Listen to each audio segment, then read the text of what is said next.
this is what democracy is.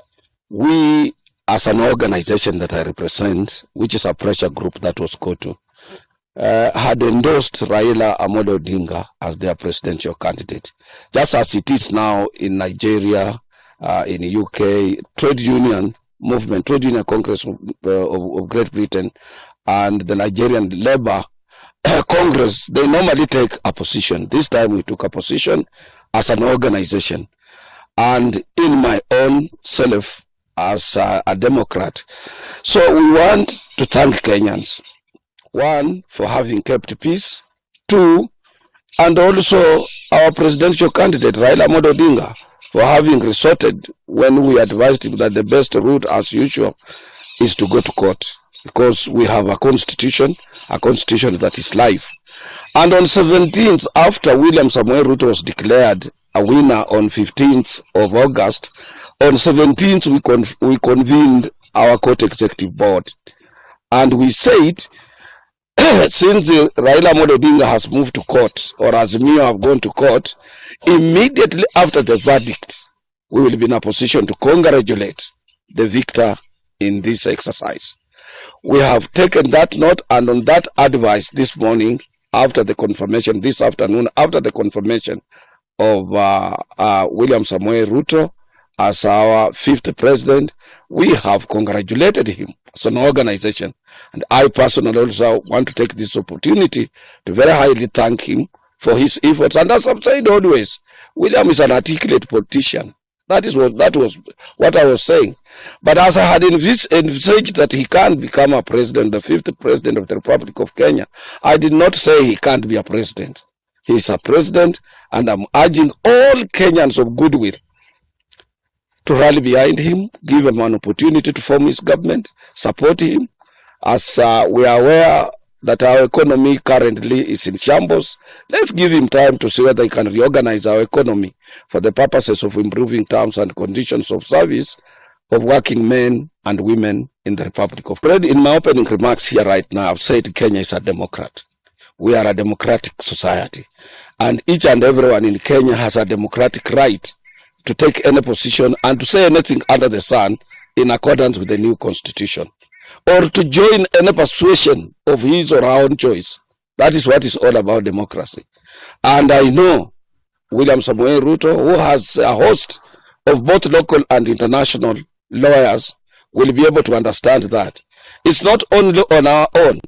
The Universal UN Charter for Civil and Political Rights provides that any Kenyan, anybody in any country that is a democrat can take any position, can say anything, but that cannot be held against the very person who has said that.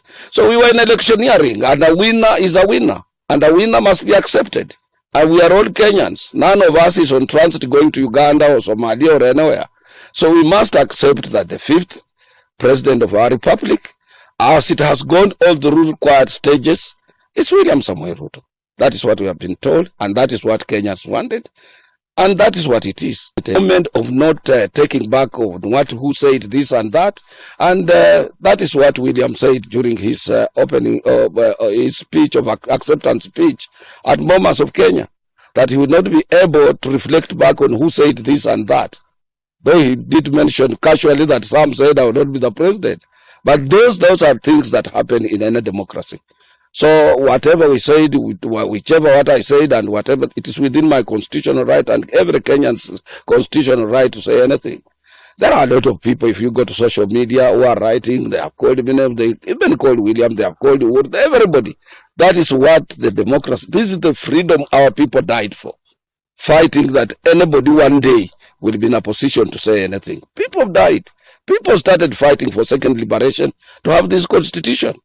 If it were not for the current constitution, even he, William himself, would have not been the president.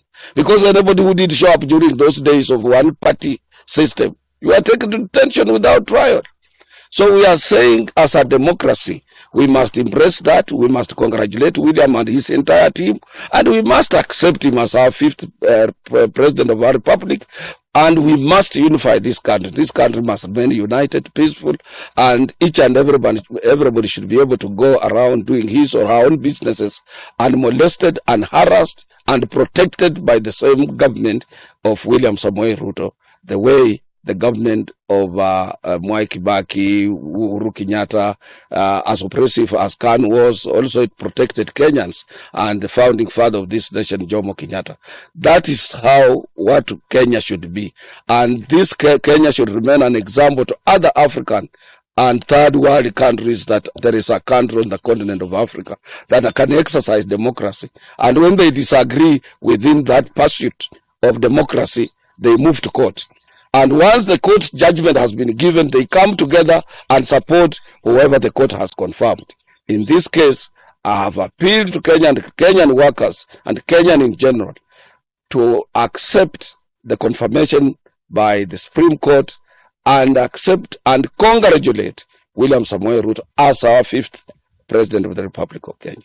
Well, I said, and on my own behalf, I congratulate William Samoei Ruto. And I said, I am appealing on all Kenyans of goodwill to give him mama support. Yeah, that's what I said. That is acceptance. I said on behalf of workers, I finished. And I repeated that on my own behalf as a Kenyan, I congratulate William Samoei Ruto as the fifth president of the Republic of Kenya. And we will support him in unifying the country to rejuvenate the economy that currently is in a little bit shambles, so that we can be able as workers improve terms and conditions of service. Not only that, we have officially notified the International Labour Organization, the International Trade Union Confederation, that where we are affiliated, that our Supreme Court today, which is the court that has last judgment, has already confirmed our fifth president of the Republic of Kenya, who is William Samoei Ruto. I've gone further and informed our internationals that we deal with, because in the ILO where I'm an official is a UN agency, and they knew very well that we as workers in Kenya had taken a position. So that is how it is. I want to speak on behalf of Raila Amolo Odinga or Sister Mother Karua. I'm speaking, one, as Francis Atwoli, and also as Secretary General of the Central Organization of Trade Unions. And a position that came out of 17th August meeting, immediately after William Ruto was declared a victor.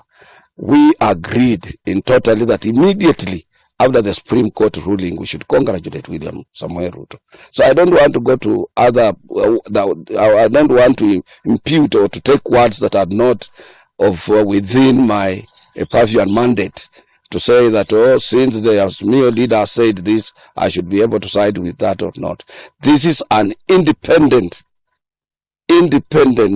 statement that I was mandated to make immediately after the Supreme Court.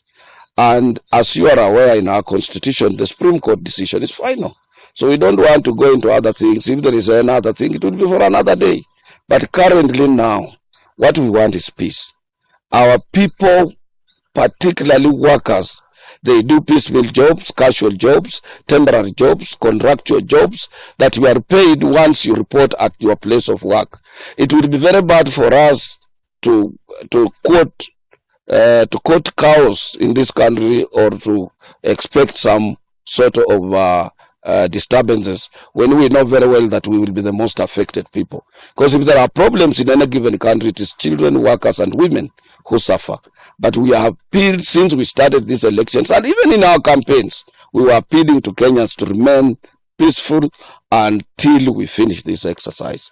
We have been told this exercise is over after 1 year or more than that, politicking. Now we are looking forward for a new government that will be formed by President William Samoei Ruto, which will take charge of the administration of this country, and we will give them support, maximum support, to make sure that they rejuvenate economy. They attract both direct and indirect investments, so that we can be able to realize foreign exchange when we are doing exports and what have you.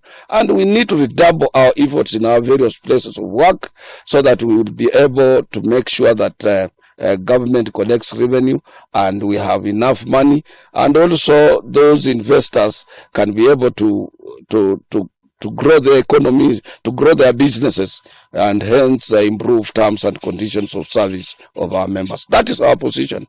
Our position is independent. We are from a free and independent labor movement, and we don't speak because so and so has told us say this or do this and that.